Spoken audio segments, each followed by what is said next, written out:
खुलुमबाय नोंथांमोनखौ गासैखौबो आंनि चेनेलाव बरायग्रोनाय थाबाय। नोंथांमोननि गेजेराव आं मोनसे आपडेट लानानै फैदों।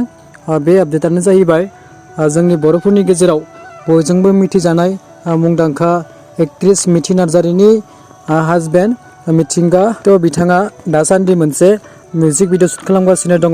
माब्ला रिलिज जागोन बेखौ डेटखौ फोसावनाय जायाखै। नोंथांमोना नुनो मोनगोन मिथि नार्जारिनि हासबेन्ड मिथिंगा आरो बर'नि मुंदांखा एक्ट्रेस फुजि बसुमतारीजों फाव खालामनाय नुनो मोनगोन। बेयो मोनसे मिउजिक भिडिअ। साननैसोनि उनावनो नोंथांमोना बे मिउजिक भिडिअखौ नुनो मोनगोन आरोना।